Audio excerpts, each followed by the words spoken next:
So yeah, we're back here for the main topic. I was waiting for you, but I don't know why, because I'm always the one who does this part. Exactly. Yeah, guys, I don't know. I'm out of it today, clearly, but we're back for the main topic at hand. Let's see how we're going to tackle this one, because I feel like we're going to agree for the most part, but who knows?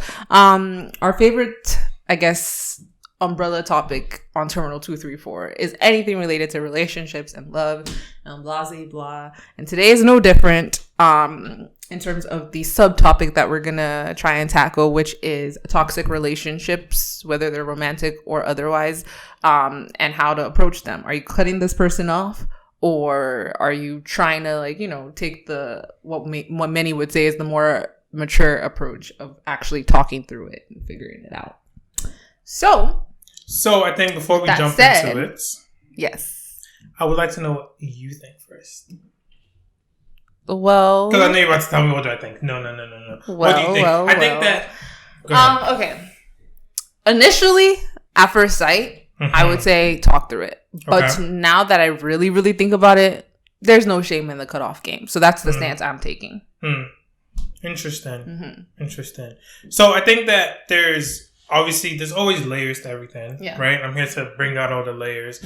I think that first we have to define what a toxic relationship is, but I'm not that interested in defining toxic because toxic is overused as a term, especially when it comes to relationships. Yeah. Toxic is anything you don't like. You can call it toxic. That's basically how we use it these days. Okay. Right? So it's about perspective. So in terms of basically a relationship that's not perfect or not working the way that you want it to, or just bad for whatever reason, right? I would actually go the other way. I would say, hey, you should talk through it. Okay. I guess that's your stance on toxic, but I'll go back to I think some content that we've even filmed in the past where when I think of toxic, I think of something that is toxic to you. Pretty much poisonous, if you will. It's just making many things, if not everything in your life worse off because that person is in your life. Yeah. So with that in mind, that's why I say cut them off, because I don't think anybody should subject to something that is literally detrimental to your life in any fashion if you don't have to. Nobody's chaining you to this person. Now that's to be, I guess, argued or explored a little bit more, because some would say kids, for instance, chains you to someone. Or maybe you guys own homes together, or just anything. I see what you're saying. I think that you should never feel like you're chained to anyone, right? You should never feel because even if you have a million kids together, if someone is killing you, you can't be we have a million kids together. Okay, beat me up every day. Right. So for me, I think that the reason I just brought up the whole toxic thing and trying to bring up that as a continuum or scale is that I think that there's obviously a line of hey, we can cut that person off, right? So I just kind of reference domestic violence, let's say. I think that's a line where you can say, hey, if someone is beating you up, you can cut them off. It's okay. So that's what I mean. But there are also things that I think that don't rise to that level that we can say are toxic, that contribute to a toxic relationship, that you can talk through. And my reason is this. Everyone has issues. Everyone has flaws. Right. Everyone has things that they have to deal with. Yeah. And talking through it is acknowledging that. Talking through it is saying, hey, you have something that allows you or makes you contribute to this relationship in a negative way. And rather than just cutting you off and saying that, you know what, I'm not going to deal with any of it, I want to figure out if I can deal with any of it. I want to figure out if it's something you can work through, we can work through together. Because if I just cut you off, that's it. It doesn't solve anything. And I have to figure out how much do I value you despite your toxic out of fear of us just going back and forth and pretty much landing on, talk through it until it's time to cut them off. Rather than us just ending up there, I want us to come up with a more clear stance. Maybe something where we know it's toxic, something that's not domestic abuse, where really there's no talking through domestic abuse. Cheating? let's say cheating. But if we use cheating, then you know me. I've said this before. I'm not somebody who would cut somebody off based off of cheating. So how about we do it? Yeah. What would you cut someone off? Yeah, I'm thinking it's going to be hard to give an example because depending on the person. But let's just say overall, you are in what many would consider a toxic relationship in 2021.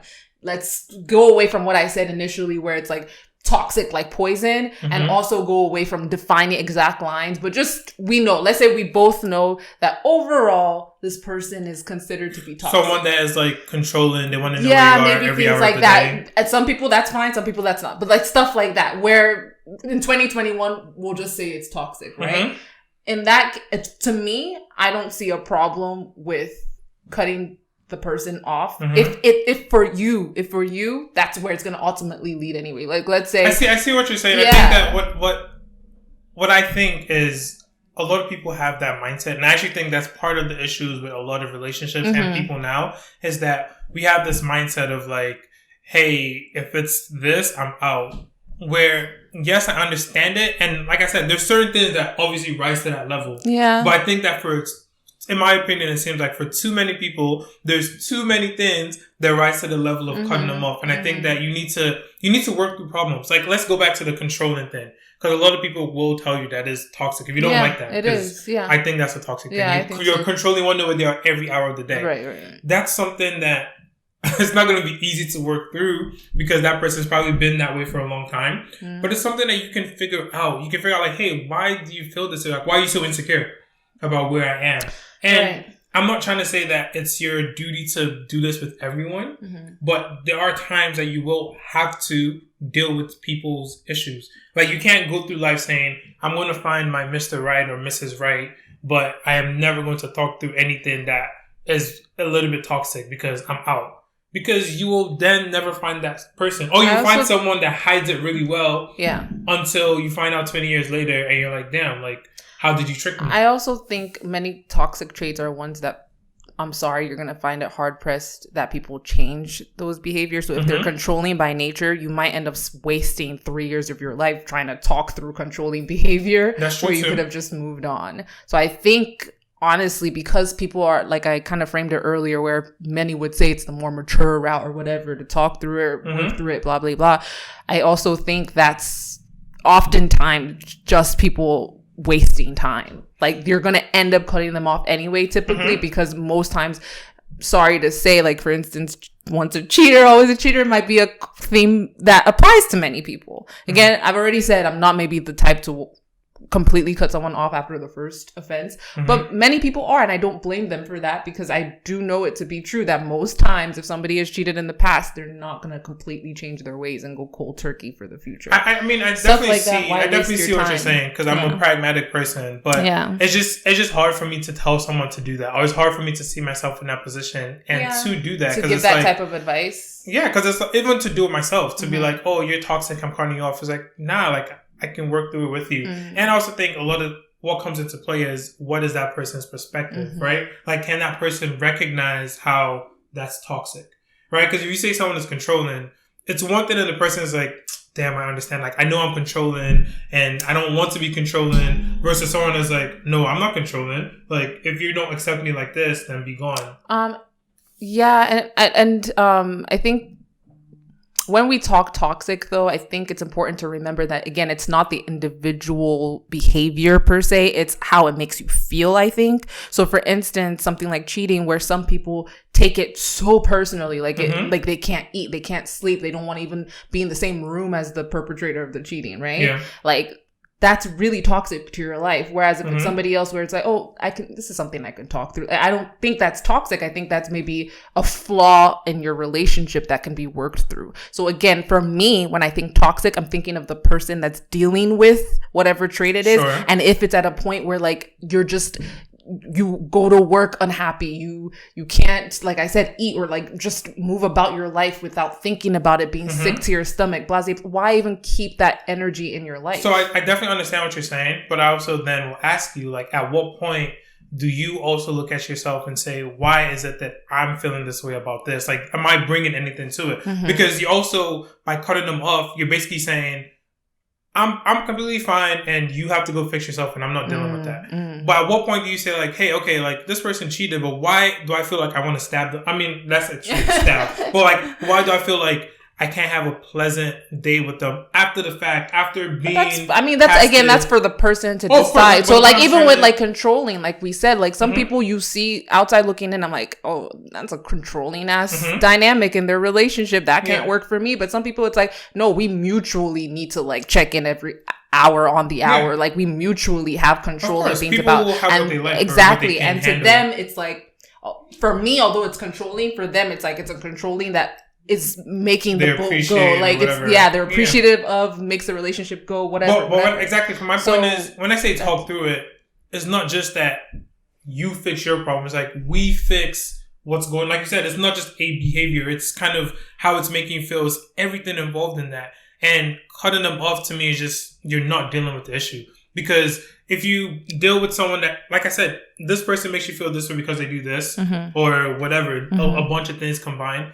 If you never work through it, you're not working on yourself. You're just leaving the situation to go to another situation, hoping it's not the exact same thing. I guess the reason I said what I just said, though, is the idea that for me, I couldn't be in the relationship with that person because I know that they're controlling, right? So me trying to talk through it with them, like, hey, I can't handle that behavior, will typically, again, not always, but typically result in the person being like, okay, but then not really changing. And you're in a cycle and you're trying to express how you need your independence and da-da-da-da. But the person's like, but this makes me feel good. This is how I need to like be in this relationship. I need to exert some sort of, and then you're just in a cycle until you end up cutting them off anyway, or breaking up anyway, or whatever it is. At what point do you compromise in a relationship? Like, how does that happen? Because I feel like we always know that, I mean, maybe we don't always, but I think all relationships require compromise. Yeah. But for me, by the time it gets to a point where it's toxic, there's no compromising.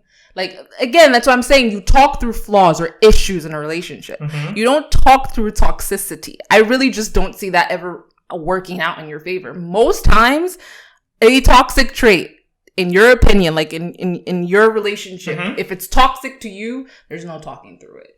Most times. I'm not saying that's always the case. And again, it's not that it's no talking, there's no talking ever. It's that you try the talking thing and it usually still ends up resulting in a breakup. And from what I've seen. I understand what you're saying. It just feels like you're saying, which maybe is not what you're saying, but it feels like you're saying if there's something wrong, there is no going through it. Like, it's just not going to work. No, if there's something wrong that is, like, let's say this is an issue in the relationship. It makes me upset, yes, but most of our relationship is still good. So I'm not, it's not that I wake up every day, like, sick to my stomach that I'm laying in bed with the person, or that, like, I'm mentally not where I know I could be because of my relationship. It's more that there's an issue in the relationship that gnaws at me and we need to work on this piece of it. But the net value of it all is that it's still a relationship I want to be in.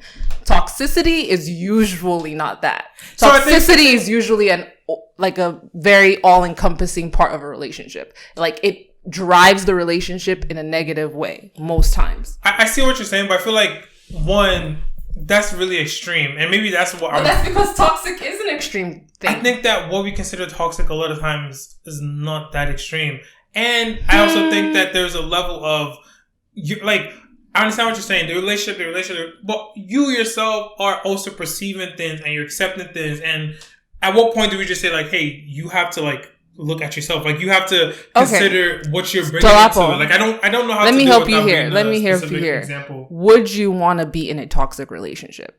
I wouldn't want to be in a toxic relationship. Okay, hold on. Now, with that said, I think it's because you realize that I can be in a relationship that has rough patches, has difficult spots, has things we need to work through, but I don't want to be part of a toxic relationship. So if we use that kind of definition, I don't think you can argue it. That I you think should that, cut off a toxic my issue person. Is, what are we calling toxic? There's obviously not a line that's like, that's why I started it off by saying we're not going to use specific traits per se. We're speaking of toxic as an overarching idea. So if a relationship is toxic to you, however you define it, that's why I say you can't necessarily say cheating is toxic to all, or controlling behaviors are toxic to all. Like, it has to be just toxicity, period. If it's gonna be person based, that's why I said a lot of people are going to consider things toxic that are not that toxic. There are things that like you that's what I'm saying. You can't. I'm saying in order for us to make sure that we're not spending all the time trying to define toxic behaviors or like. So that's why. Okay, it has to be more so just an idea. The idea of a toxic relationship, whatever that means to you. So let's say I'm in my head. Let's say we did an exercise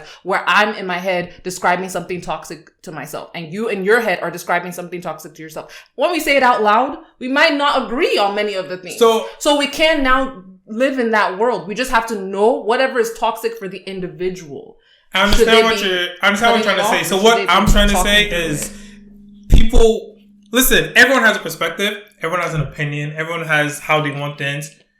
But we also live in this world where we kind of like, if you think that, then that's your life and you're right. I honestly think, not to be like the person that's going to be like, I know better than you. But I honestly think people think things are toxic that are not toxic. So that's why when you ask me, when you ask me would I want to be in a toxic relationship, no, I don't want to be in one. But if I was in a toxic relationship, the first thing I'm going to do, which I think you're saying that, we're just kind of trying to skip ahead, right?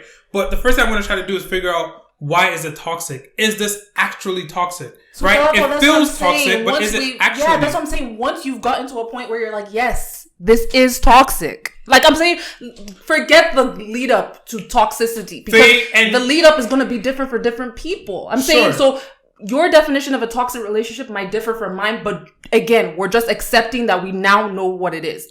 Like we've accepted that however you got there and you're in a toxic relationship. I don't know what that meant for you. I don't know if it was cheating. I don't know if it was beating you. I don't know whatever it was that got it to this relationship is toxic. That's what it was for you. Whatever it was that got me to this relationship is toxic, that's what it is for me. And once we've both come to that conclusion that we're in toxic relationships, now let's talk about how you want to approach it. Now there's two, based off of this conversation, this podcast episode, there's two approaches. You're either going to talk through that toxic relationship or you're going to cut off the toxic relationship. And I'm of the opinion that we're going to cut it off. And I'm of the opinion that you should talk through it. Yeah, and I'm saying why talk through a toxic relationship, not a relationship that needs work. So see, Faye, a toxic relationship. I don't want us to get bogged down in, because see, this exactly my issue with this conversation in a way is that you're going to keep going to that word toxic, and we basically refused to define toxic because we can't. So then I'm like, if it's not defined,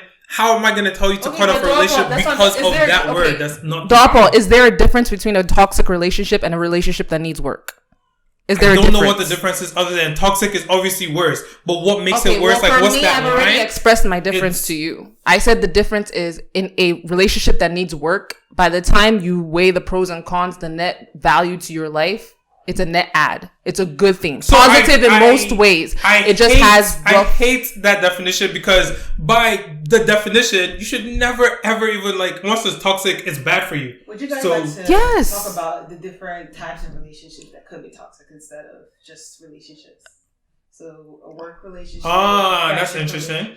Yeah.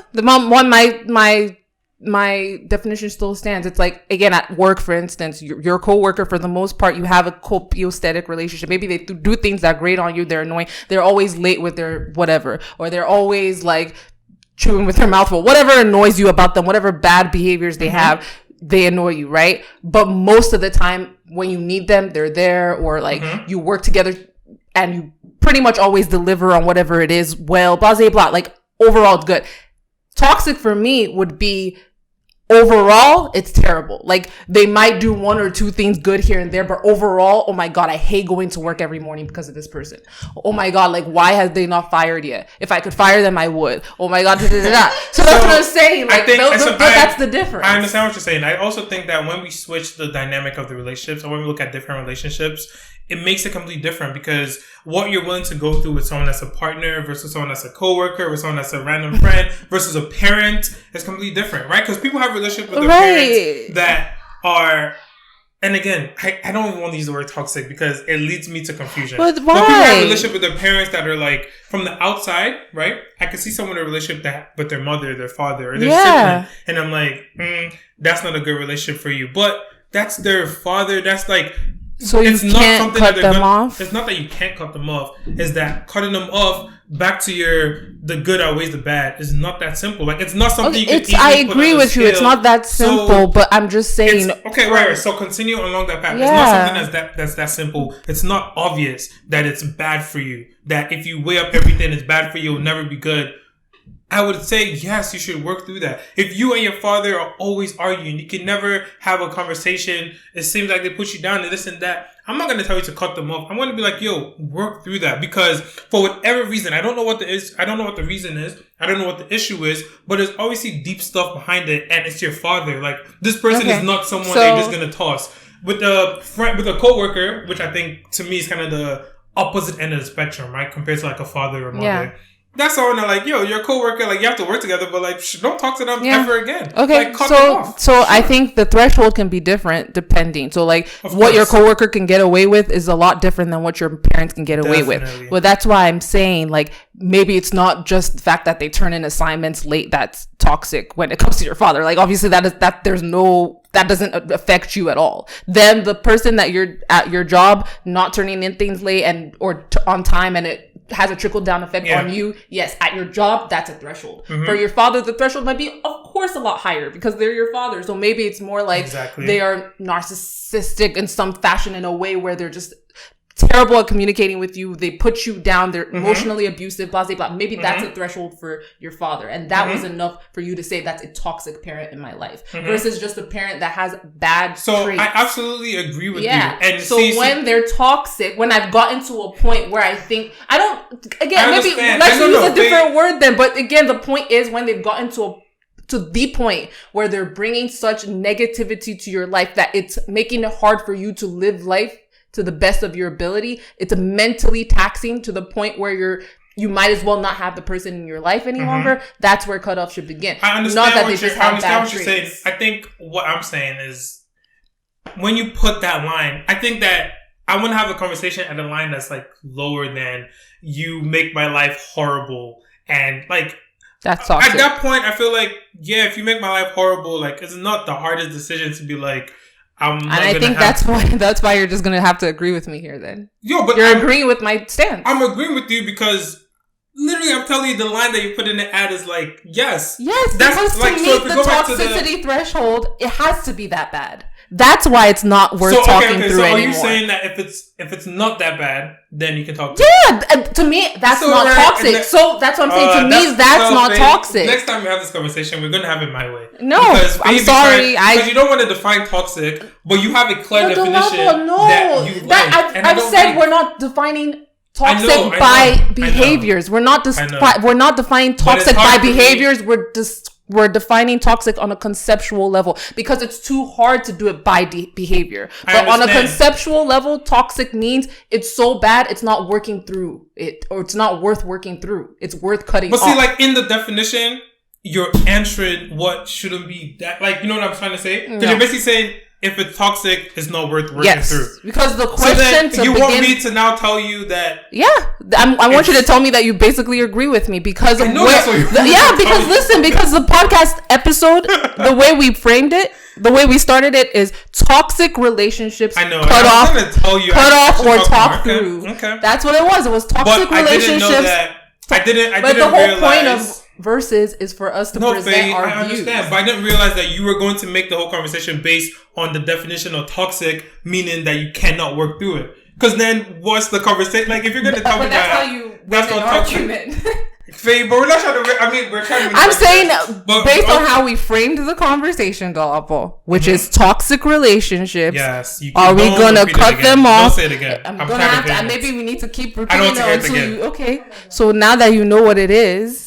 So let's have the conversation. Forget about toxic relationships. Relationships that are on the cusp of being toxic. Like, because I think then talk through. I want to go past that. On the cusp of toxic, cusp of like, what do you mean? Like, it's not the level that, I don't know, you said you wake up every day and you hate your life. Like, so you don't wake up every day. You wake up every weekend and you hate your life because of this person.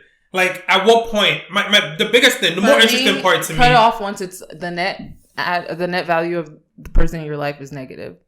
Cut them off. If the net value currently, not negative. Potentially or in the past, just today. So today, if your net value, when I wake up today, if your net value is negative, no, you have to obviously think about the relationship as a whole. Oh, I just figured that's why I'm saying you have to think of the relationship as a whole after you weigh all the pros and cons of the relationship as a whole. So what I'm asking is, when you're weighing this, and I agree, you should always weigh the positives and negatives. Okay. Are you weighing it like what weighs heavier, the past, the present, and the future? Because a lot of times people in those relationships, seriously, I'm not trying to win an argument. Yeah, a lot of times people in these relationships, they stay because of the past or because of the future. Because they're like, okay, so that's a fair point. Potential to be so different. Yeah, and the talking through is basically, I think we can get there. Better, okay. Right? Either because you've been there before or you just believe for whatever reason. Right. I think it's overall. So, like, let's say your relationship did start out positive. Mm-hmm. That is looking in the past in the rear view, though. And you can't live your life based off of hopefully we can get back there. Especially,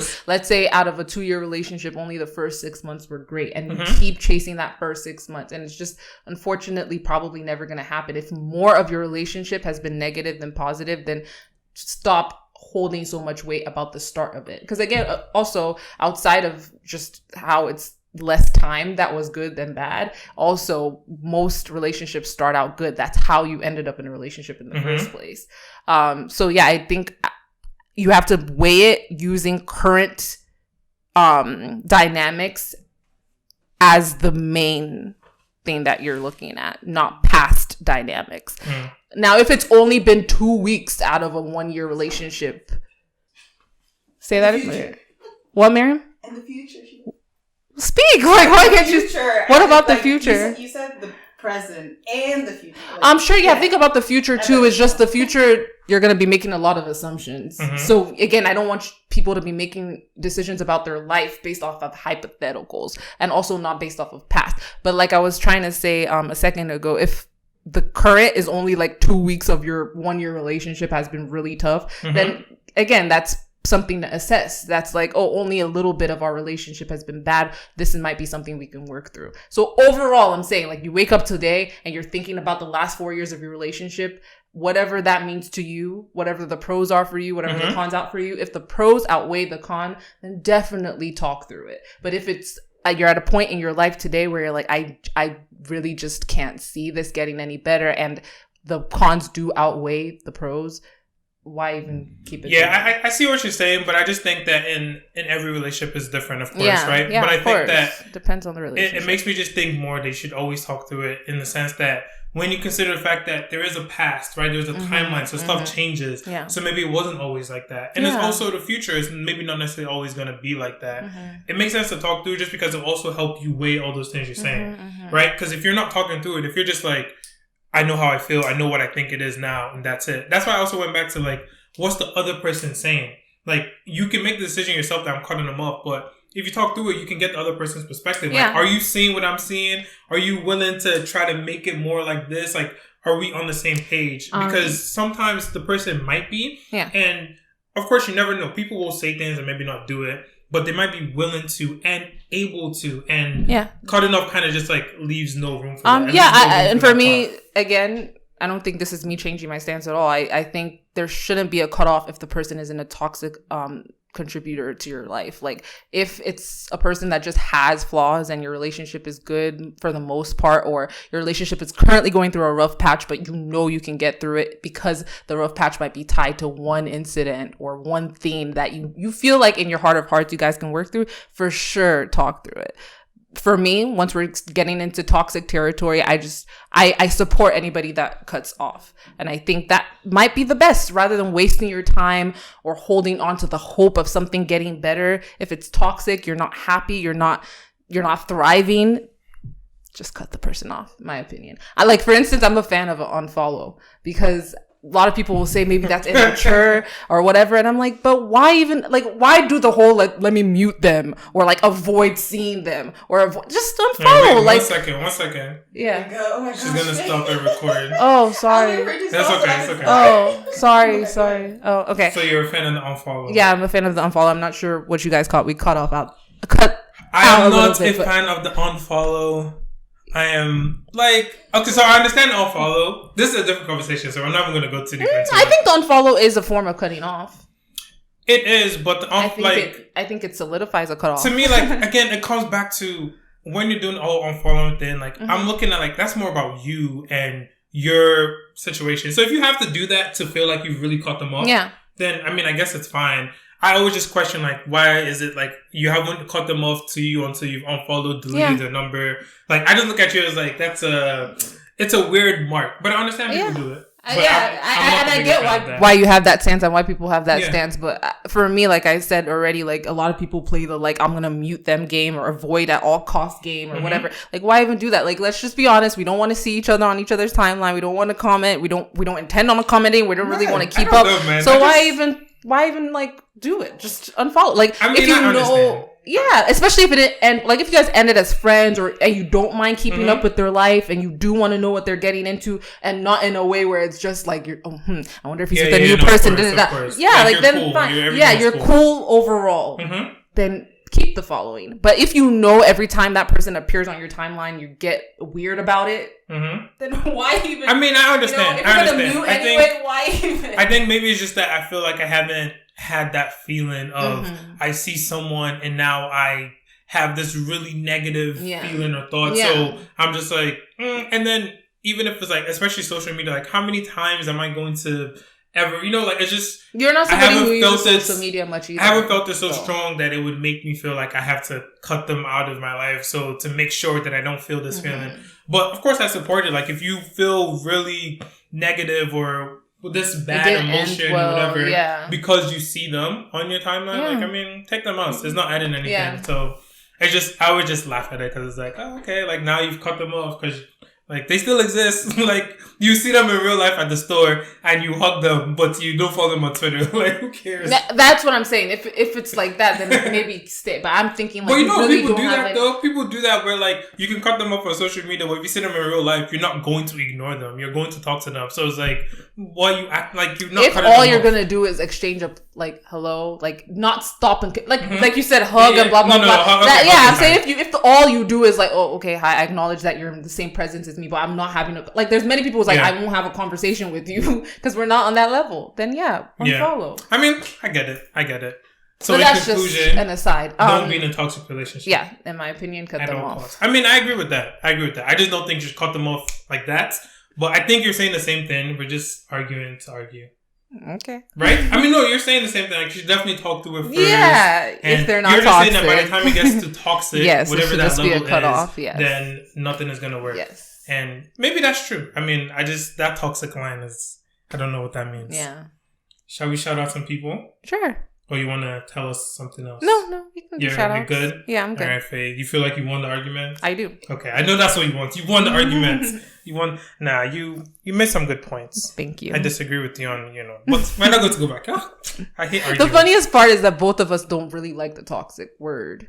Like, I don't really like it because I do agree. I think it's overused. I remember, like I said, we've talked about it in previous things that we've done. I don't think a podcast episode, but other content that we've done. People be like, oh, if he doesn't text you back in 5 minutes, toxic. Like, I hate that shit. I hate that shit. Like, that's what I'm saying. Toxic to me has to be like, he doesn't text you. That shit is poisonous. Toxic. Like, yeah. He doesn't have time to text. Like, all right, whatever. People on Twitter are crazy. Anyway, so who are you shouting out? So I didn't really have any shout outs for this episode. How about shout outs to all these like corporations out there who might not be the best, like Coca-Cola. I don't know how good they are overall, but Coca-Cola or like the MLB or Delta Airlines, and just them making a stance when it came to Georgia's decision to pretty much put in place a very restrictive voting laws that will affect people of color in that state. Just nasty shit going on down there. So yeah, luckily though, we have some corporations that are willing to take a stance. Like the MLB moved one of their major games. I think maybe an All-Star game or something along those lines. I think it's an All-Star game if I'm not mistaken. Yeah, they moved that out of Georgia. Things like that I think is worth doing because it does like for instance that type of event would have brought a lot of dollars to Georgia. So it does make a difference, but it definitely does. I mean, it's good. Yeah, shout out to them. Yeah, for all the maybe not so good they do. It's good that they do some good. Yeah. And I know a lot of people look at it and be like, oh, it doesn't matter. They're gonna be fine no matter what. But money talks. Like, if you take a bunch of money out of the state, they're going to reconsider. And they're going to be like, do we really care that much about restricting everyone? Like, so shout out to them for putting some money behind their ideas, I guess. And this isn't really a shout out, but we'll just bring it up real quick. The dude from Bridgerton, what's his name? Oh, you don't know. Reggae something, right? That's how you Reggae, say it? I think it's Reggae. Oh. Yeah. I did not say it. I think it's Reggae Jean. Yeah, Reggae Jean. I think so, yeah. He's Zimbabwean / British. He's not going to be on there yet. Our sexy Duke. Oh, I'm so sad. Guys, I didn't say that though. I just said he's No. The Duke of Hastings? Yeah, the Duke of Hastings, bro. That guy. Yeah. I don't be having celebrity crushes, but that's your crush? Like, and I mean the Duke of Hastings, not Reggae. I mean, that is the same person. I have a crush on the Duke. It's the same person. Like, I'm trying to be his Duchess. But no, he was so good. But I mean, it's no bad blood or anything. He's not leaving in like a frenzy. It's just no. His storyline had an arc for the one season, because in the books, actually, each Bridgerton gets like its own like type of, I guess, arc storyline. And in the last one, it was the Duchess, but this time it's gonna be her brother. So with that in mind, the brother that was sleeping in the prostitute, the opera singer. That's like my least favorite character. I know. I'm not really that excited for his. They should have done the sister, the like feisty one, Eloise, I think was her name. Yeah, that would have been way more interesting. What's the Duchess? Is it Daphne? Was it Daphne? I can't remember her name. Yeah, I think it was Daphne. So yeah, it was following Daphne at first, but now it's gonna follow her brother. Okay. So with that said, there wasn't really much of a relationship between the Duke and her brother, so it wouldn't really make sense for him to. But they were like friends. They were friends, but not like an extensive. They're like best friends. But not like an extensive relationship. I guess that needs to be explored more. Like now that he's moved back to wherever he's from, like I guess Hastings.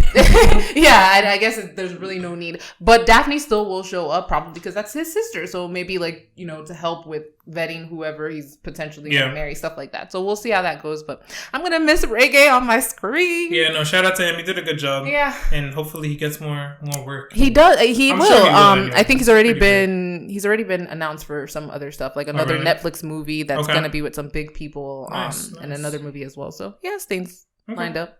Awesome. Yeah. Any recommendations for what people should watch?